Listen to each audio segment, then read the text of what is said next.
好啦，估唔到今日架巴士咧就會喺鶴咀站落咗嚟鶴咀喎，因為之前咧係要喺石澳道嗰條路嗰度咧係行翻入嚟，都要行成10分鐘。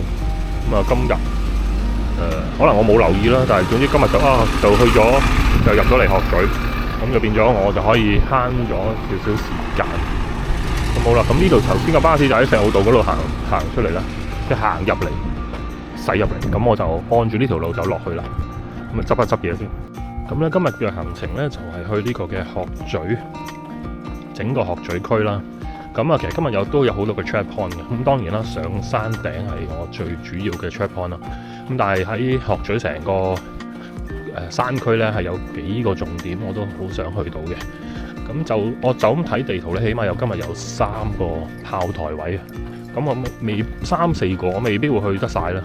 同埋有啲係比較重要嘅，我先去啦。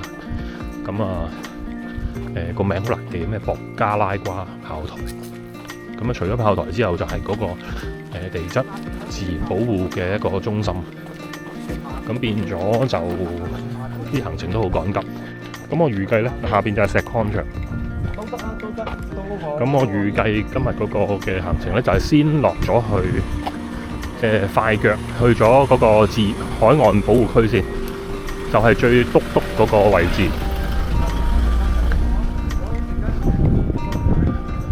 成個鶴咀最篤嘅位置，即係最遠嘅位置。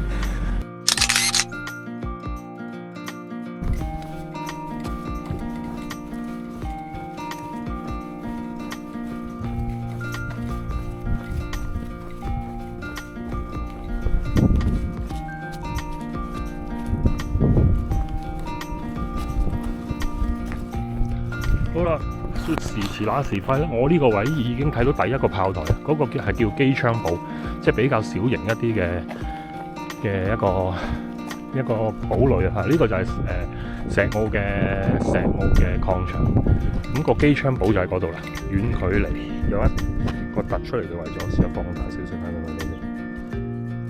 好，其實都比較遠啲嘅，咁就喺呢度。喺個機槍堡，咁呢個其實都想去嘅，因為佢都比較突出啦。但係佢要翻一翻轉頭，嗰度會嘥咗2公里嘅路，咁變咗我會犧牲佢咧，就去咗最篤嘅先。最多如果可以咧，就放翻部機過去拍翻去咯。好，繼續。所以咧，我已經行快好多啦，拋離後邊頭先嗰班一齊落車嘅人，嗰班同胞啊，係。咁咧就呢段路咧，因為成條路咧都係馬路啊，咁我就會加速快少少，咁啊賺翻啲時間，一陣留喺海岸區嗰度先至拍攝。咁就一路沿途行咧，我頭先話咧就係已經見到第一個機槍堡啦。咁嗰個唔去啦，因為佢要倒後行翻總共2公里，咁啊唔係好值得。咁我就喺呢度咧，其實因為要落去鶴咀村啊，所以都有好多哇！你有理埋先，哇！連續幾架車，咁前面有鶴咀村啊，所以其實都會有一啲人村民可能或者就會揸車，或者有啲工程嗰啲車。下邊係有呢個嘅石澳礦場，你都要小心行呢度。我講到咩啊？係啦，就嗰個見到第一個機槍堡，咁就唔會落去。如果唔係咧，就要倒後行翻總共2公里嘅路，咁啊唔係好值得。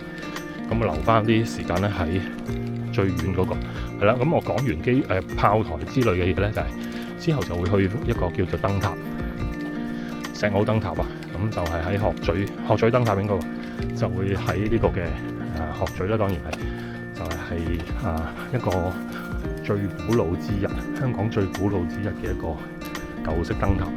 咁喺嗰度咧就會上山頂，繼而就會行翻呢個一條山路咧，就會去翻石澳正灘嗰邊嘅村落，就離開。預計係咁嘅路線啦。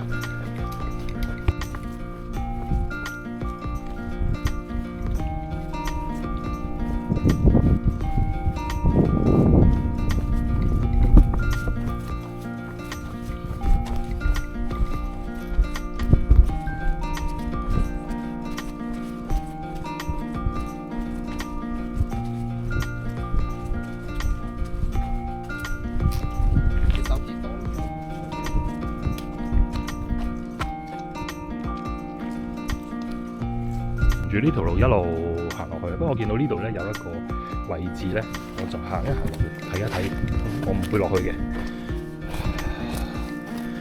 有一條扶手梯啦。咁我雖然唔知條樓梯會去邊，但我相信咧同呢個嘅堡壘係有啲關係啦。呢個機槍堡。咁啊，今日啲水都好清，呢度已經見到個水底啊嘅顏色，即係嗰個淺灘位置嘅顏色。轉近少少咯，係啦。咁好啦，繼續出發。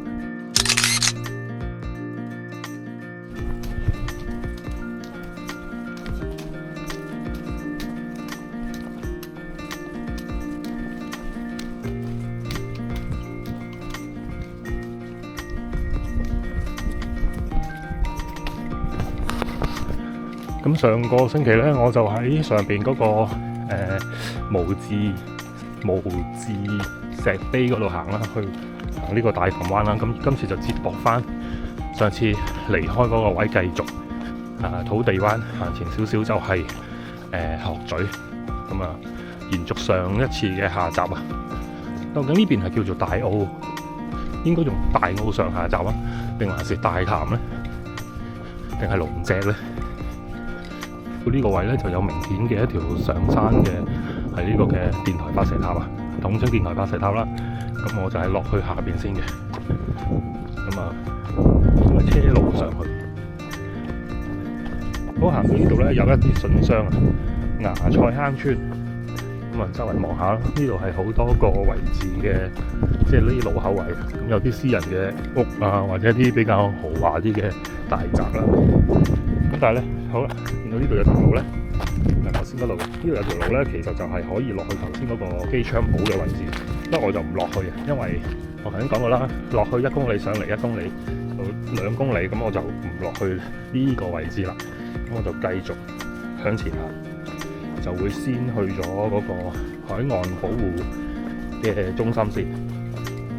咁呢度都仲有啲補給點嘅，譬如有呢個嘅鶴咀村嗰啲士多啦，有得食嘢啊，有得食。咁我都會幫襯，咁會幫襯廁所啊。頭先落車又係冇廁所，咁我去呢度去廁所，同埋影一影啲餐廳啊、士多咁樣。咁同埋都係一啲好古老嘅、好多歷史嘅一啲村，舊嘅村。咁我覺得都值得行入嚟兜一兜。望一望嘅，我今日好多都又唔係好多嘅，咁因為我冇比較過啦，即係喺我自己嘅呢啲 hiking 嘅經驗，就今日都算多人。不過可能相比星期六日就梗係爭好遠啦，因為星期六日啲人話上9號巴士咧都上唔到，要等2班啊咁樣。好，呢度咧就有間舊嘅學校，因為呢度都係多廢車場嗰啲地方。呢度間學校好細間。香港鶴咀村學校，好似入邊咧就係啲士多。去咗個廁所先，呢度就係個廁所啊！轉咗入嚟，我以為要揾，原來寫住好大個字級標示。不過呢啲都係啲旱廁。好啦，咁我幫襯完個廁所咧，咁啊睇一睇啲景啦。嗱，上邊就係嗰個嘅衛星發射站啊。咁啊，一陣間臨尾嗰程先至會去嘅。咁我而家有一入嚟咧，就唔係幫襯，咁我就去嗰個前邊望一望啊，有啲古屋啦，同埋有個城樓啊，我就想望一望個城樓，即係以前啲舊村咧，佢哋係會有啲即係叫做瞭望塔，我嚟保護啲自己嘅圍村嘅安全啊。即係嗰啲治安，咁因為以前啲村係遠離啲官府啊或者警察噶嘛，咁如果有賊咧，成條村嚟洗村，咁佢哋就有個城樓，我見到啦已經。呢個就係嗰個城樓啊，咁啊兜個圈啦，咁啊呢個城樓咧就應該冇得上去嘅，咁純粹去睇一睇嗰個面貌啦。咁城樓有一啲細窗仔咧，就係我嚟做偵測啊、瞭望咁樣，行到一個添，去埋嗰邊先。我喺一邊啊轉翻過嚟，我見到正門啦，我當然係鎖住咗啦。咁啊可以行上去，作為一個 observation 啊，即係監視周圍環境嘅一個建築物。咁影一影啦，都係有特色嘅呢個就。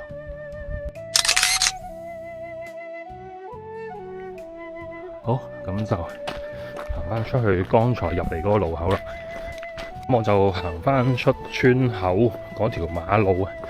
咁啊，跟住轉左就繼續向我本來嗰個嘅方向繼續向前啦。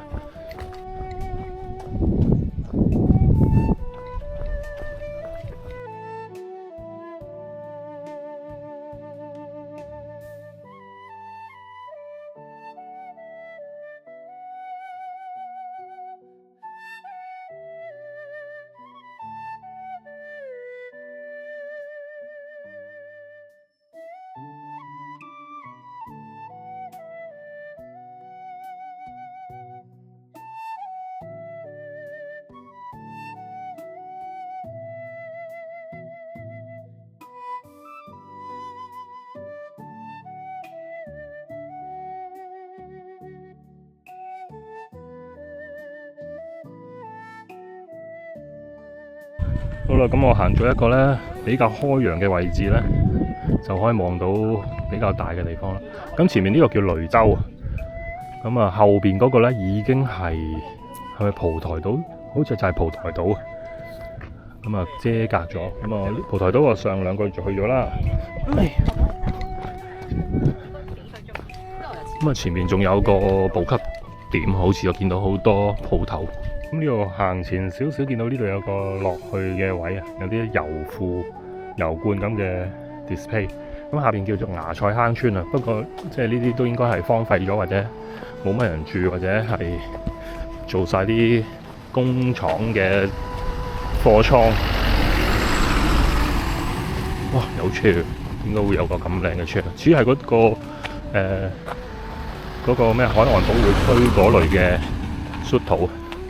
我都係繼續喺呢條叫鶴咀道嘅一路落緊去海岸線個鶴咀，咁咧就一路沿途都有一啲嘅小路上啲山仔，但係我睇地圖都掘頭路喎，咁我估咧都應該係傳統嗰種，即係村民山就山上面好多啲以前佢哋啲祖先嘅位置，咁啊就唔需要打攪㗎，咁啊可以唔需要經過。繼續落去，咁沿途都仲有好多呢啲屋啊，或者係一啲私人路嘅地方啊，咁亦都呢啲地方亦都遊客就唔需要好奇噶啦。好，行到呢度有一個寫住35呢個牌嘅位置咧，呢度有條路線上去嘅，咁佢係封咗嘅，我當係八卦行一行望一望啦。咁啊，好近就去一個叫做鶴咀炮台，第二個嘅炮台位置。咁但係因為呢個位置咧都係啲比較密攏嘅樹林區，類似機槍堡嗰啲。咁我都唔去呢個啦，因為呢個都係啲比較小型啲嘅。我睇下一陣間係有冇機會啦，又放個機上嚟望一望。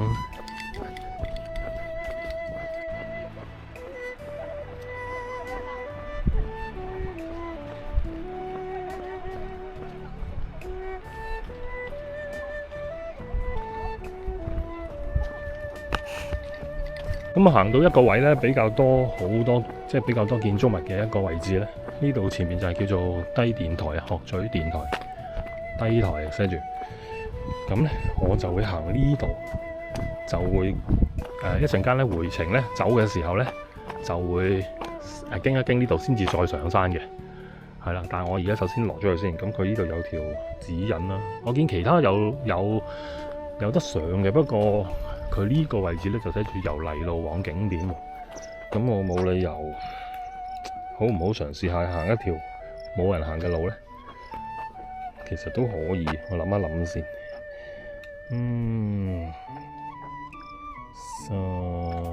咁算啦，睇下陣間回程會唔會行另外一邊咯。先行咗呢個有指引嘅先，往泥路景點。係啦，咁呢度呢一陣間就會由呢度上噶啦，咁但係而家先落咗海岸區先。咁呢邊就近一個叫做垃圾灣嘅位置，唔知係咪因為好多垃圾？咁其實兩條路線都有兩邊海岸睇到嘅，咁就所以盡量試下行來回都行唔同嘅路線咯。好多人喎，其實都。咁呢條路呢，就係貼住呢個低電台嘅旁邊啊，鐵欄位一路行出去。我嗰邊就望到將軍澳添啊！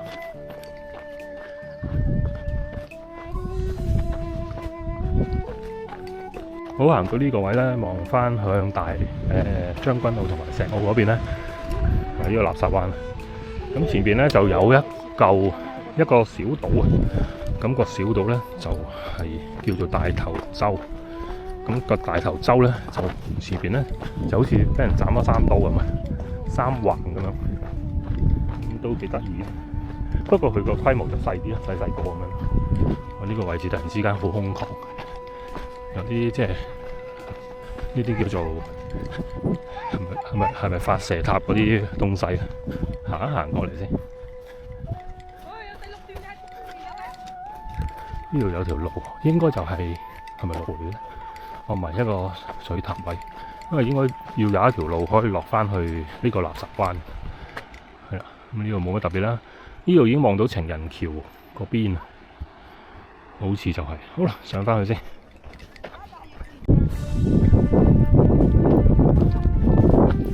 咩係咁？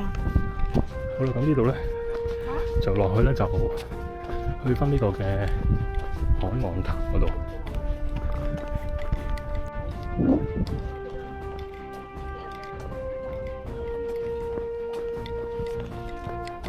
個位置咧有少少嘢要留意啦。前邊山上咧有一個隱隱約約嘅建築物，呢個咧就係今日主要去嘅炮台，就係叫做博加拉炮台。咁咧喺啲草林中間啦。咁因為一來就而家咁多年歷史，就冇乜點修葺，就會遮住咗啦。咁一陣間有一條主要嘅軍車路會上嘅，咁佢就要兜一兜先。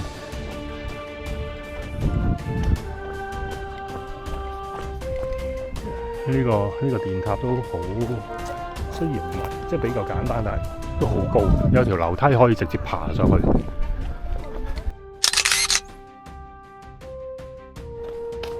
好，嚟到呢度位咧，行前少少咧，就有一個路口位，係有條電線杆寫住4.5啦。咁但係咧，呢度有條小徑嘅，我就先行上去呢個小徑先。咁呢度咧就係頭先講嘅博加拉炮台嘅一條捷徑，上咗去先。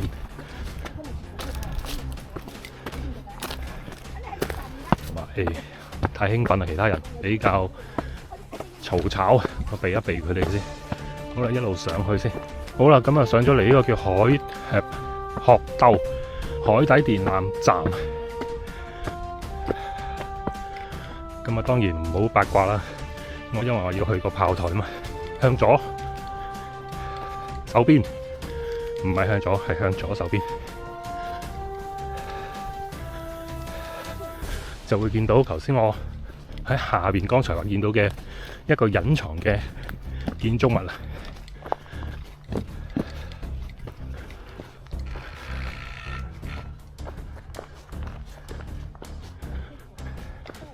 哇！有閉路電視嘅呢度，唔好太過頑皮。路一路行上嚟咧，就去到呢個閘口位。咁咧，我睇咗個地圖咧，就應該就喺呢度附近嘅。咁我睇一睇，好似就係呢個位置有呢個嘅炮台位置。有邊日拍啊？個炮台啊！炮台喺度。哦，就喺呢度啊！上去。係好，唔該晒。新啲啊你。得，唔該。好啦，個炮台咧，就位先生就話俾我聽係喺上邊。跟住燈塔嗰邊。啊，見到啦，唔該晒。呢度炮台啊，小心啲啊！好啊。兩條路啊。咁好啦，炮台上面就好多建築物嘅，咁唔好多啦。咁同埋呢個位置咧，本身都係一個屬於超級炮台嘅，即係巨炮嗰啲 setting 啊，半圓形啊、圓形支炮就個座就喺底下。咁當然而家支炮已經拆咗啦。咁呢度已經望晒成個鶴咀燈塔嘅上方啊！咁我喺呢個燈塔位置影咗啲相咧，我而家就行過去炮台嘅方向。咁咧就因為佢比較有完整嘅外形啊，咁啊可以去睇一睇。咁啊炮台位就喺度啦，咁呢個就係佢嘅即係嗰個叫做觀察台，即係譬如司令就喺呢度去瞭望啦，瞭望到就話翻俾個炮台嘅位置個方位就開炮。好啦，咁啊行咗過嚟啦。其實我唔知我由呢個位行入去啱唔啱。好啦，咁呢度望到嘅，呢個位好似高啲，咁啊試一試咯。哇！呢個位置都幾靚。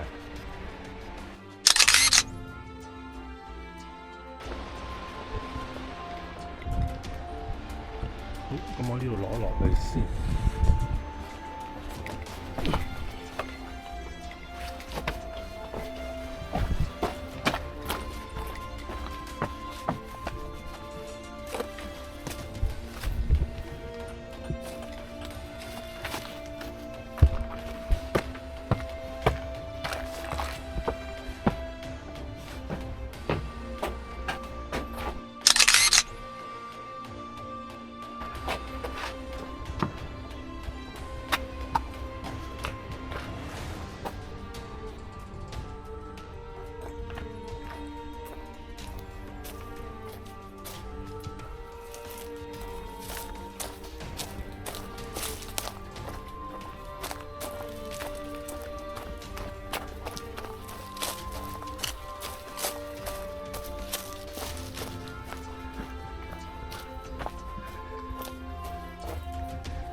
咁呢個就應該比較低翻少少，就係啲營，即係俾啲士兵可能休息啊，或者另外一啲 function room 啊，係咪而家所講？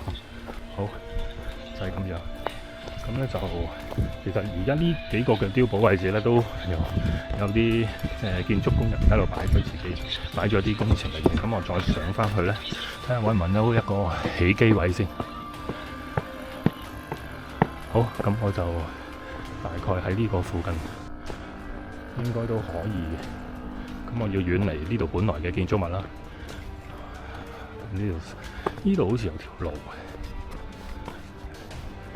過翻去，我又睇一睇地圖先。好，我又行翻過嚟呢邊。好啦，我決定咗啦。咁我喺呢度會做第一個起機點先，因為咧喺我後邊嗰個叫做衛星站嘅範圍咧就係禁區，就唔可以接近。咁我反而喺呢一度咧就可以起到機，同埋呢個位置係屬於高位啦，咁啊比較好啲。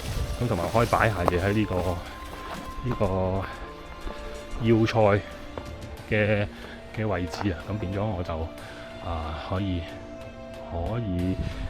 有啲位置可以遮一遮太陽。好，睇下打邊度先啊！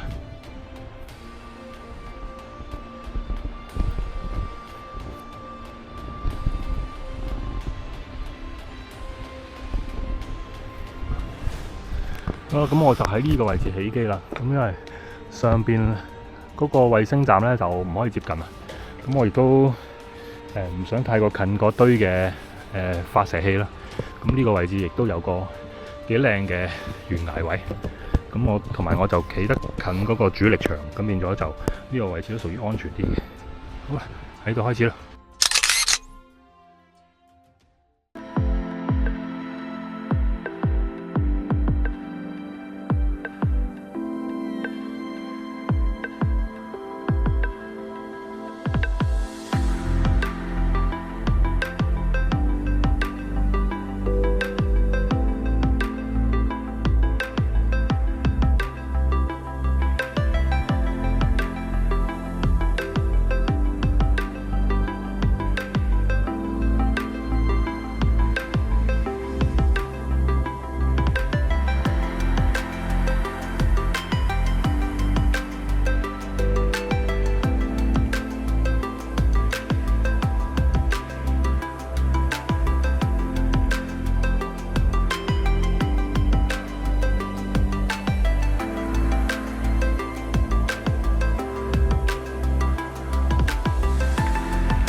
啦，咁我就喺度放咗2嚿電，都個幾鐘頭。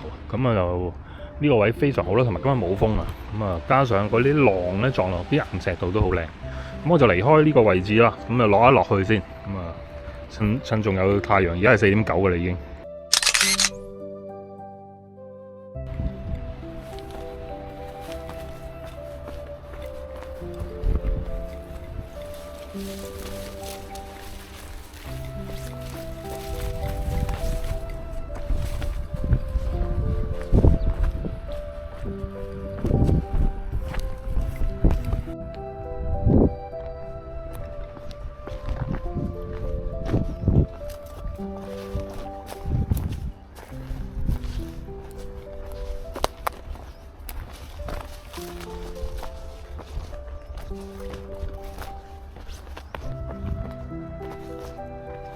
咁咧我就行呢邊咧，就沿翻嗰個，即係呢個叫做係咪叫做低電台啊？我唔記得咗啦，撈亂咗，有幾個呢啲咁嘅嘢。同埋海底電纜啊，呢度係海底電纜站，沿住條邊咧就另外一邊啦，就落翻去條馬路度，跟住一路繼續向下。咁頭先咧，因為而家4點9，應該好多人咧都已經會離開㗎啦。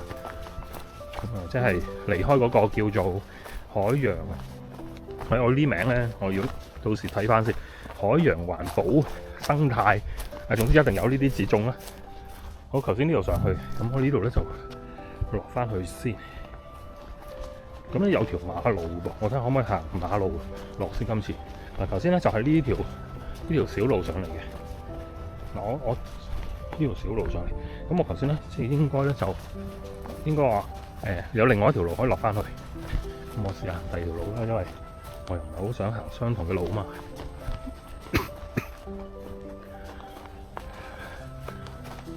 定係頭先呢條路係本來嗰條咧？係好亂啊，捆邊。咁呢就捆住呢啲鐵絲網，呢個外牆嘅路係啦，見到呢度啦。嘿，應該就係嗰個呢個嘢嘅正門嚟嘅，係啦，啱啦。咁所以頭先如果唔係行我原本嗰條路上嚟咧，都可以行呢一邊嘅正門入。咁呢係一條車路啊，咁就可以接駁翻落去海岸區嘅位置。與此同時咧，亦都可以講下啲方向啦。因為石澳呢一邊咧係屬於東面嚟嘅，向東。咁個太陽而家咧4點幾準備落山嘛，嗰邊係西邊。咁即係話咧向我嘅左手邊咧就可以去到啦。咁呢度都有個牌係顯示落去嘅嗰條路。咁落去有好多條路嘅，咁我只不過而家係行呢一邊啦。好，咁啊繼續行。咁會經過個前面呢個最古老嘅燈塔，鶴咀燈塔。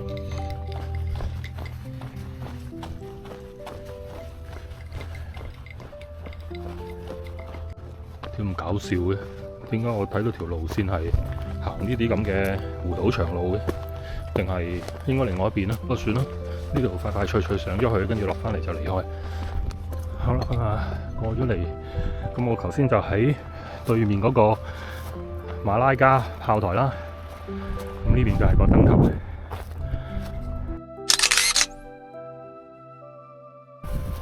好，咁咧我就喺個燈塔旁邊嗰條樓梯落翻去。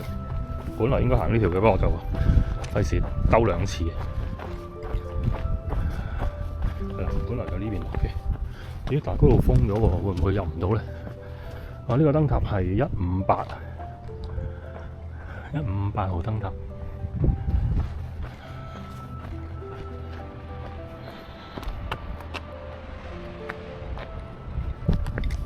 咁我就呢條樓梯落翻去，但係咧，我明應該要向前行，但係佢呢度有個閘咧唔俾過，咁可能我又要兜翻條路，行翻正確，唔係即係嗰啲官方路啊，唔可以俾我爬山坡。哎呀，點解唔俾人爬㗎？好啦，呢度落翻去先，要兜咗個圈。咁啊，行翻過嚟呢邊咧，好明顯剛才即係我上嚟嗰陣，嗰啲人聲已經冇晒。咁我就咁驟眼望落去，真係好似啲遊客女啊，就唔見晒喎。咁嗰邊山上面好多衛星嗰度咧，就係赤柱嘅區域啊。好啦，開始見到啲人咧離開，咁我就繼續向下行，沿住呢邊咧就落去啦。正名叫鶴咀海岸保護區。咁呢度落翻去咧，就可以去翻剛才我放無人機嗰一段路啊。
咁半行半跑咁樣咧，就落呢條大斜坡咧，就落咗嚟呢個鶴咀海岸保護區。咁啲人一路走緊，我就一路去緊。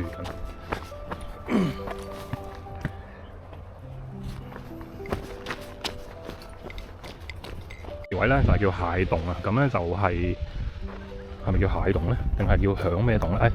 唔記得啦。總之係一個洞啦，落去啦，趁真而家仲有太陽。好似見到有人入咗去，定係回聲洞啊？哎呀，唔記得啲名。真係有人類。好啦，咁呢個位就唔識飛，攞落去啦。呢個位對我嚟講就好似窄咗啲啊，因為我孭住個袋又攞住個袋，刮到個機添。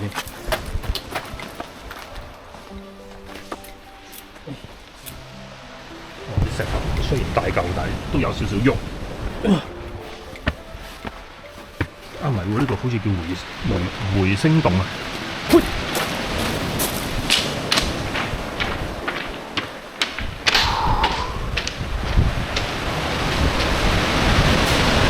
好啦，咁好大浪，所以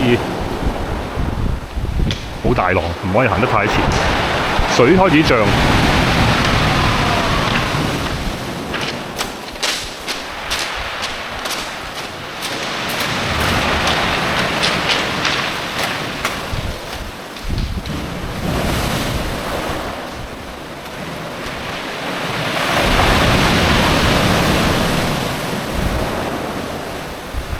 好啦，咁因為仲有2個位置要去啦，咁而家暫時離開先啦。好啦，咁我會打返呢個名，究竟係乜嘢？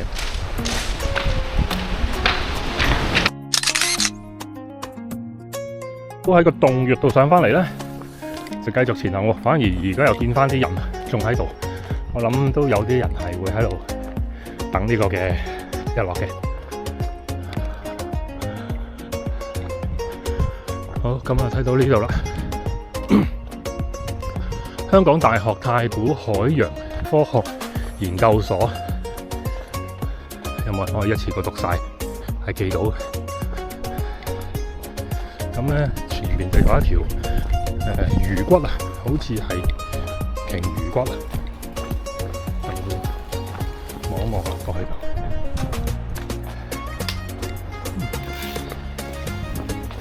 條鯨魚骨喺前邊，呢個位好靚啊！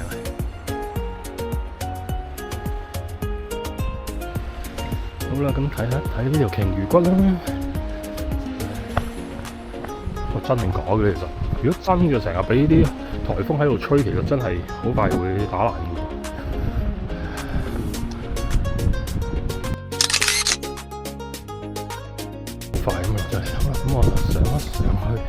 我有汽水喎，真係有補給啊呢度。我睇點樣過去先。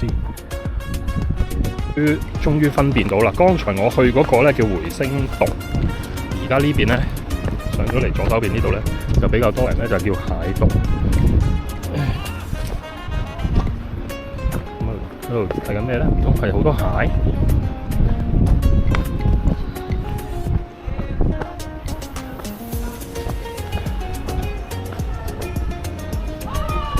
哦，原來就係呢個自己得意嘅大浪嘅一個洞穴啊！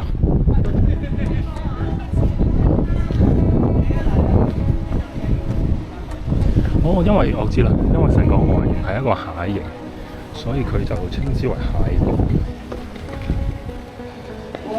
就是如此。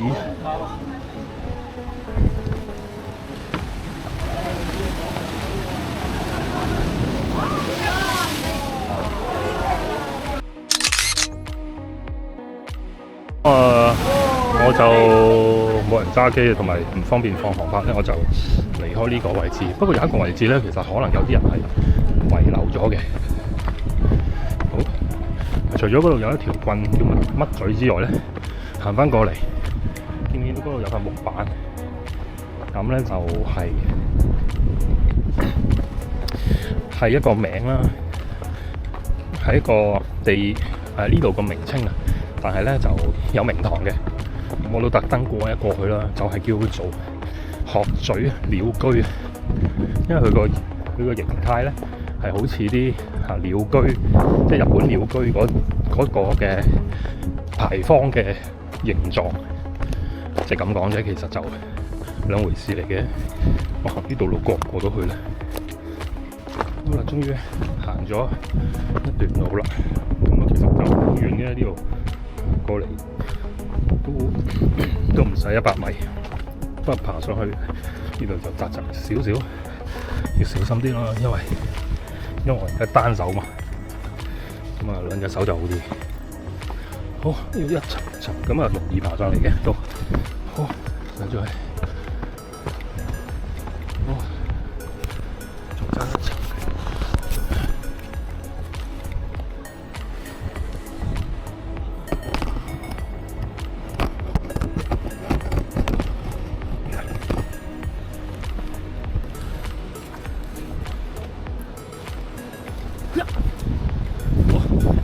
就喺呢度啦，鶴咀鳥居。咁啊，貪得意嘅啫，又唔係話好特別，不過就叫做有個朵咁咯。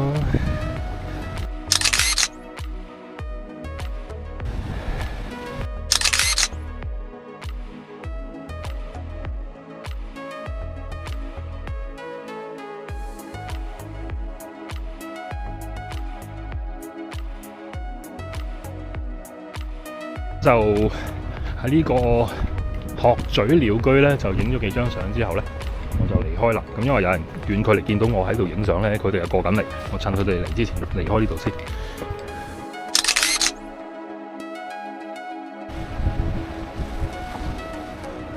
原來上面條路係好行啲，好快上翻嚟。咁呢度落翻去咧，就係剛才嘅位置。咁咧有兩個點咧，一個就係鶴咀，即係嗰邊有一堆人啊睇日落。咁啊呢邊咧，我要揾個地方起機。咁可能咧，我差唔多尖頂。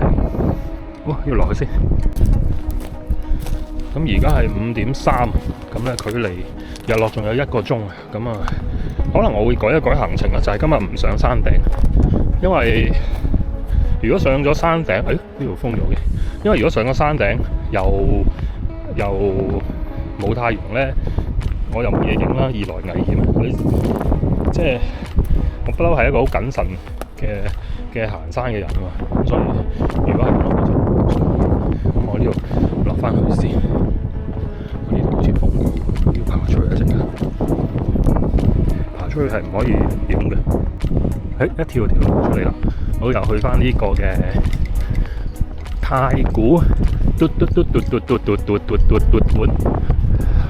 二嚿鎖係咪館？好，咁而家咧就上去嗰個呢個小山咀。咁啊，距離日落仲有1個鐘啦。咁我呢度慢慢上去。咁啊，呢個叫做咩咧？石丘上邊咧，唔係沙丘就係石丘啦，就有好多人喺上邊。不過好似最高嗰位咧就冇人。我睇下可唔可以喺嗰度放機。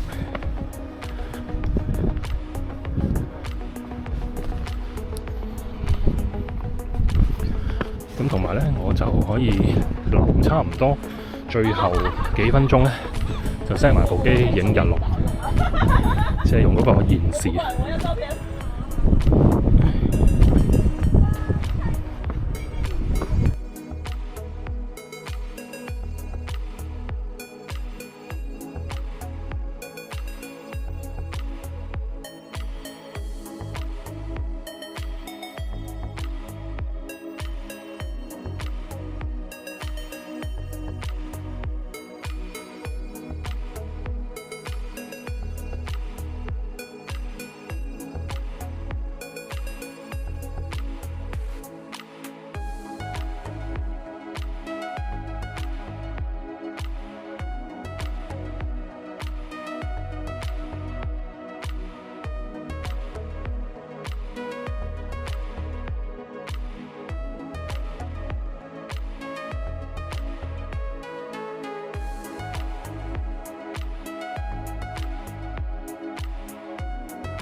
好啦，咁我喺呢個高嘅位置咧，我發覺唔係好適合。咁因為我想拍埋個日落個現時啊，咁啊我就揾嗰個屏幕。咁啊落咗嚟呢個石台度啦，咁我決定喺呢度下集就等日落。咁因為呢度咧可以放低部機，同埋可以擺到嘢，安全啲。咁好多人都喺度等緊日落㗎啦。好 ，set up。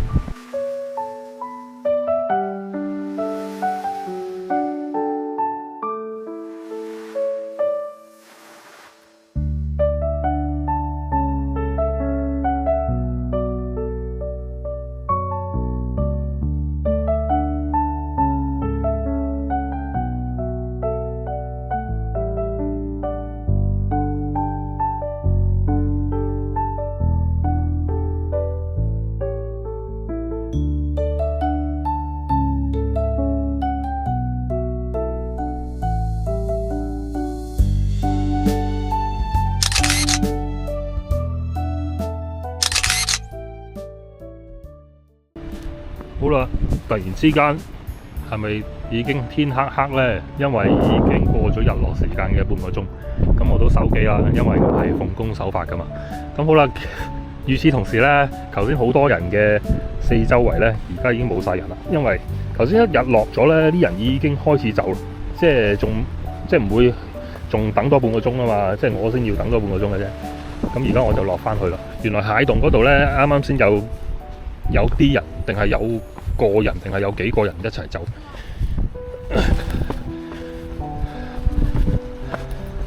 係，我就望到啦，唔知部機影唔影到。哇！呢個位好似好重要，邊個位走啊？呢度呢個牌啊，話唔好攀爬嗰個牌嗰度落去就啱。咁啊，落翻嚟啦，係啦。通常有叫人唔好做嗰樣嘢，嗰啲牌咧，啲人就會喺嗰個位做。咁我都係跟翻個牌嘅指示啦。好，見到啲綠色植物啦。好，而家離開。原來嗰邊仲有啲人喎。咁啊，一班人冇乜所謂啦，唔怕啦。啲後生仔，可能去翻呢條鯨魚骨嗰度。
啱啱醒起，個袋仲有個飯團。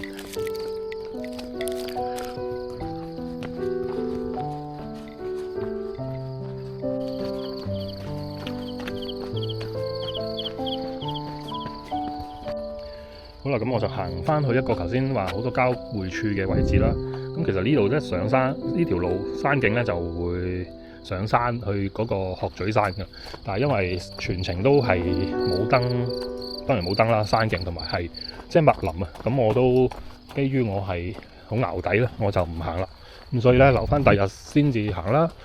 咁同埋咧其實今日都實在鶴咀下邊係太多靚嘅位啊！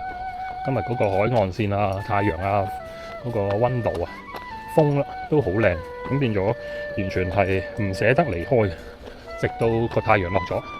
咁啊，下一次咧再上翻呢個鶴咀山。咁而家咧就沿路離開。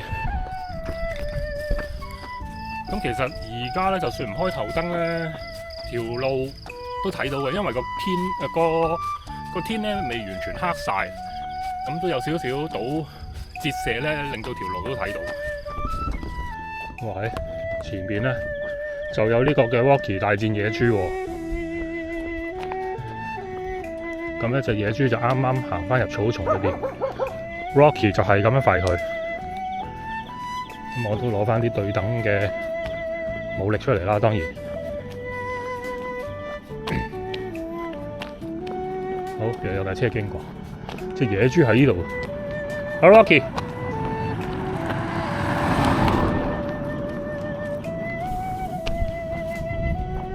野豬喺呢度入去。好啦，做得好。好，其實都係繼續行啊，冇乜特別啊。只不過咧，我發覺而家夜晚咧係好多野豬走晒出嚟。咁我開咗燈咧，佢哋就縮翻入去咯。頭先都有見到有2隻。咁要小心啲，呢度沿路都係頭先嗰啲村，不過好似就唔係話好多人着咗燈，或者冇人住。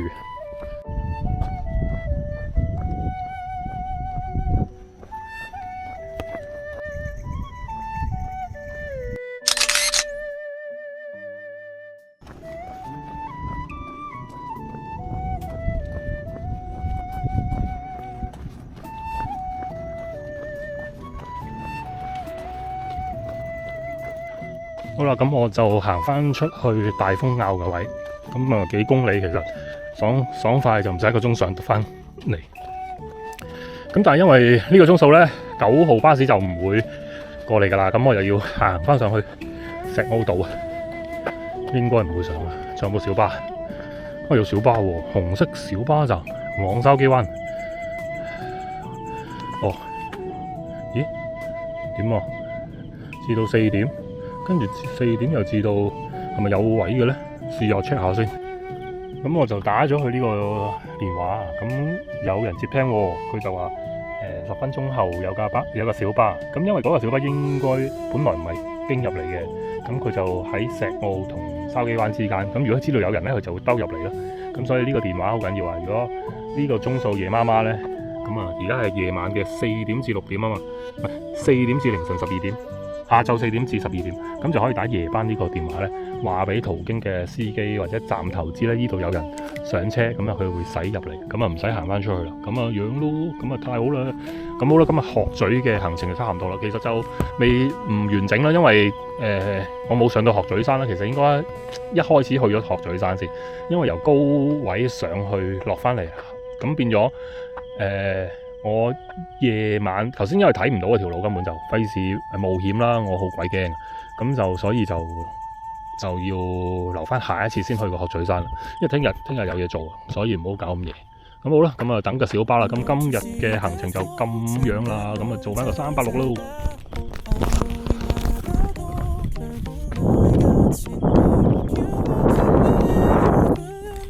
1分鐘，但係我聽到聲，真係好準時喎。果然厲害啊！個小巴嚟到，我聽到聲啦已經。咦，唔係個巴士喎，點解會咁嘅？咁我上唔上好咧？呢架係去石澳，唔係小巴喎。咁我唔啱。我等小巴啦，咁就。拜拜。原來咁夜都會兜入嚟嘅噃。咁就有計啦。不過始終因為呢度係條村，咁啊其實兜一兜過嚟都方便咗少少嘅，又要再等，咁即係你仲未到咯。咦，我熄咗機轉頭就已經聽到小巴嘅聲啦，今次一定係啦，好嘢！揮手啊，揮手，揮手，好嘅，好嘢。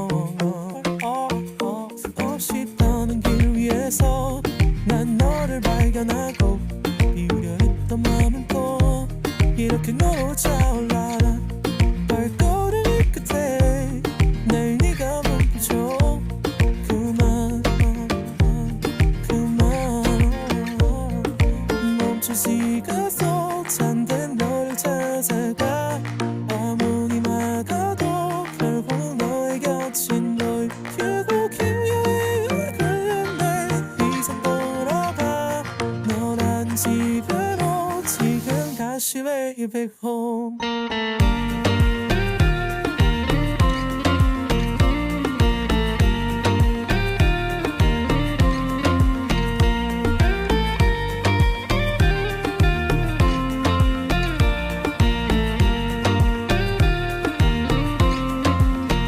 조용히 잠든 밤을 열어 기억을 꺼내들어 써준 시간이어서 선명히 너는 떠올라 길이는 맘속에 널 가둔 실사라 그만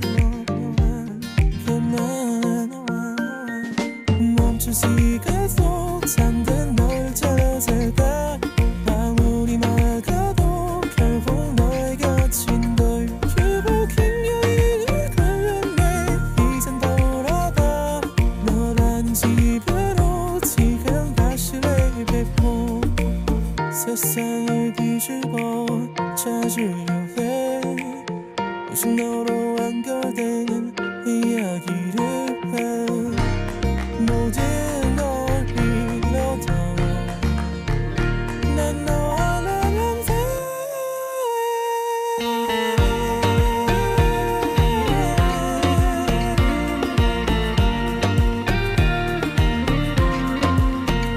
빛을 닦아주며 나를 안아줘